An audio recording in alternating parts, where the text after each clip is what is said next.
we've been carrying Dad for the last 6 weeks, literally. We came together as a family like I've never seen before. We call ourselves Rory's Angels, and we are wearing our little pins of that nature to show just how much we were there for him. And grief is one thing, but grief with regret is another thing entirely. So I can say quite honestly and from the depths of my heart that we did our best for Dad. And of that, we can all be proud.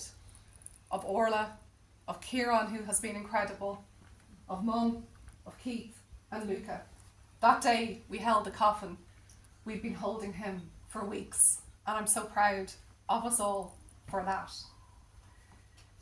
It was in the moments, to be honest with you, of silence that I connected most deeply to my beautiful father. And Dad, you will recall, it was the holding hands when no words were actually necessary, like that beautiful poem. We say so much more often when we don't say anything at all. And I can still feel his beautiful, huge hand. You have huge hands, Dad. It was like this amazing, incredible strength. And Dawn here, Dad's friend, has hands like that. And I didn't want to let it go. I didn't want to let the hand grip go. And when people say to me, I'm sorry for your loss, I actually am quite surprised, because I don't feel like I've lost anything at all. To have a father, a dad like Rory is not a loss. It is purely a win. It is a gain. Dad held us his whole life long. Dad was and is our greatest supporter. I recall the days when, long ago, I'd be in these little plays and little theatres in the back of God knows where, and I'd hear Dad's voice booming in the bar. Isn't she marvellous? And he really did take the show. And people say, is that your dad? Oh my God. I say, yeah. It was like he should have been the actor, really. He performed life with such vitality. And I feel that he is with us now. I see him in all of you here today. I believe that he continues on through us. And it is our duty to honour him and all that have gone before by living with as much joy and light as we possibly can. So there are 3 things that I really want to just hone on in for a moment. And essentially those are the 3 things that I feel will stay with me always. And they've always been there, but I think death actually kind of wakes you up to them a little bit more. You don't maybe realise sometimes the impact that someone you love so much has on your life. So the first thing that Dad taught me was, and Rory mentioned this, my love, and that was acceptance. Dad was and is an incredibly accepting person. He accepted you just as you were, not how he thought you should be. So in my lowest moments, perhaps, he would be there and put his big arm around me and tell me again just how marvellous I was. Not because I was acting on a stage or writing a book or anything like that, but just for being me. And that, I think, is something that is so powerful, to be accepted for who you are.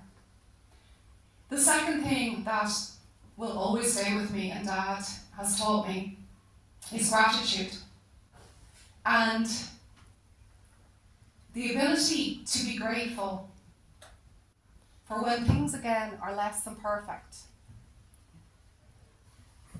When things are less than perfect. I think that's gone off of it. Yeah. I'll use Dad's booming voice and we'll all be okay. When things are less than perfect is also an opportunity to be grateful. Because it's easy to be grateful for all the great things when things are going well. But like, again, I think Orla or maybe Mum, you said, in the hospital, when things were less than perfect, when there was nurses that couldn't come quick enough because the pain was so intense. Dad was grateful regardless. He always kept this ability to see the best in people. He brought out the best in people. He loved everybody in this room so, so dearly, and I can feel his love now. And in fact, just yesterday, I wrote in my journal, I said, Dad, I said, would you have a word with Granny and ask her to send me some white roses?